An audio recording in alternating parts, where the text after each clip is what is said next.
নমস্কাৰ। আজিৰ ভিডিঅ'ত মই প্ৰণতি শইকীয়াই দশম শ্ৰেণীৰ অসমীয়া পাঠ্যপুথি দৃষ্টান্ত কবিতাটি কবি পৰিচয় আৰু চমু প্ৰশ্নসমূহৰ উত্তৰ দিবলৈ লৈছোঁ। প্ৰথমে দৃষ্টান্ত কবিতাটি কবি পৰিচয় দি লৈছোঁ। দৃষ্টান্ত কবিতাটিৰ কবি হৈছে হৰেকৃষ্ণ ডেকা। হৰেকৃষ্ণ ডেকা ৰামধেনু যুগৰ এজন শেহতীয়া কবি হিচাপে পৰিচিত। তেখেত 1943 চনত তিনিচুকীয়াত জন্মগ্ৰহণ কৰিছিল। তিনিচুকীয়াৰ পৰাই হৰেকৃষ্ণ ডেকাই মেট্ৰিক পাছ কৰি গুৱাহাটীৰ কটন কলেজত পিছৰ পঢ়াখিনি সম্পন্ন কৰিছিল। গুৱাহাটী কমাৰ্চ কলেজত তেখেতে অধ্যাপনা কৰিছিল আৰু পিছলৈ এজন IPS বিষয়া হৈছিল আৰু অৱদান অতুলনীয়। তেওঁ চেণ্টিনেল আৰু গৰিয়সীৰ সম্পাদক আছিল। তেওঁ কেইবাখনো কবিতা পুথি ৰচনা কৰিছিল। তাৰে ভিতৰত হ'ল স্বৰবোৰ, ৰাতিৰ শোভাযাত্ৰা, আন এজন, কবিতা আৰু ভালপোৱাৰ বাবে এষাৰ। আৰু তেওঁ গল্পও লিখিছিল। গল্প পুথিকেইখন হৈছে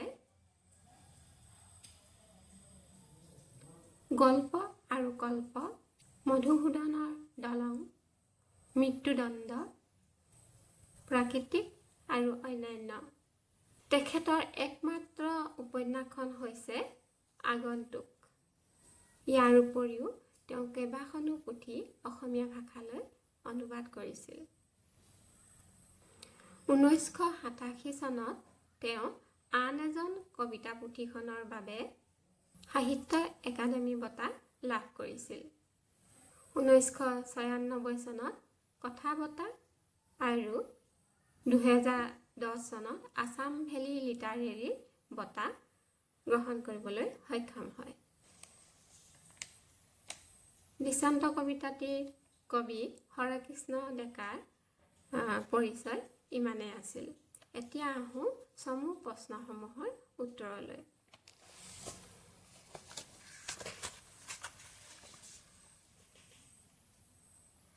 চমু প্ৰশ্নসমূহত আছে 1 নম্বৰ ক, কবিয়ে কিমান বছৰৰ আগতে মানুহজনক লগ পাইছিল?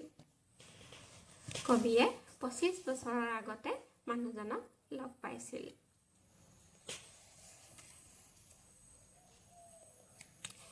মানুহজনে কিয় নিজৰ ঘৰ বিচাৰি পোৱা নাছিল? মানুহজন কুকুৰীকণা আছিল আৰু সময় গধূলি হৈ অহাৰ বাবে তেওঁ নিজৰ ঘৰ বিচাৰি পোৱা নাছিল। মানুহজনে নিজৰ ঘৰৰ পদূলি ক'ত বিচাৰিছিল?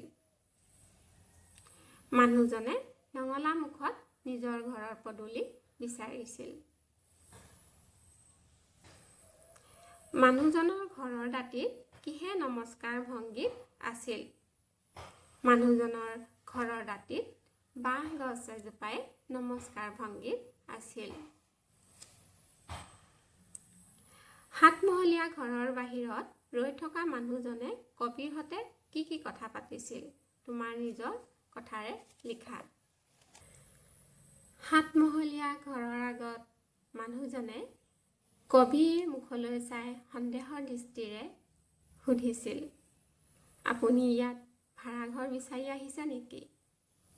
মানুহজনে কবিৰ উত্তৰলৈ বাট নাচাই নিজে কৈ উঠিছিল, এই কুবেৰৰ মহলাত ভাড়াঘৰ ক'ত পাব?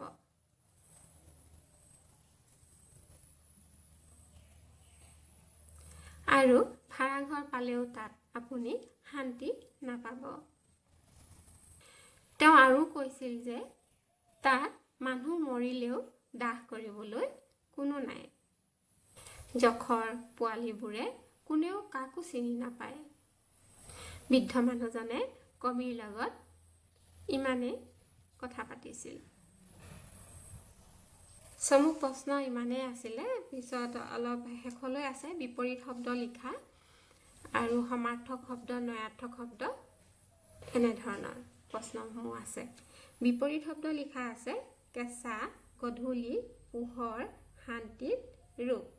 কেঁচা বিপৰীত শব্দ হৈছে পকা, গধূলি বিপৰীত শব্দ হৈছে পুৱা, পোহৰৰ বিপৰীত শব্দ হৈছে আন্ধাৰ, আৰু শান্তিত বিপৰীত শব্দ হৈছে অশান্তিত, আৰু ৰূপ বিপৰীত শব্দ হৈছে গুণ।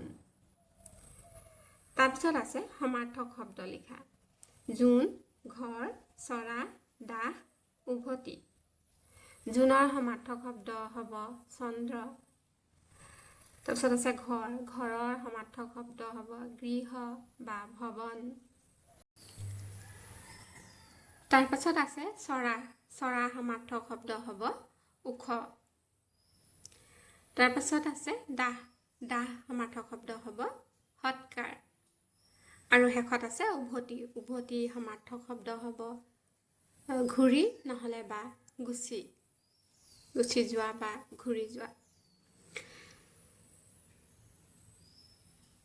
তাৰপিছত আহিছে নয়াৰ্থক শব্দ গঠন কৰা।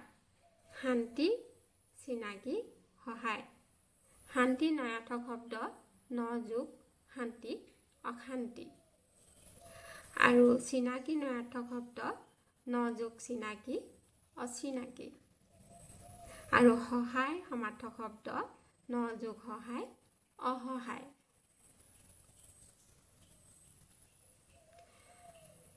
তাৰ পিছৰ প্ৰশ্নটোত আছে নমস্কাৰ শব্দটো সন্ধি ভাঙিলে এনে হ'ব নম, নমঃ যোগ কাৰ। এইদৰে আন 4টা শব্দ লিখি সন্ধি কৰা।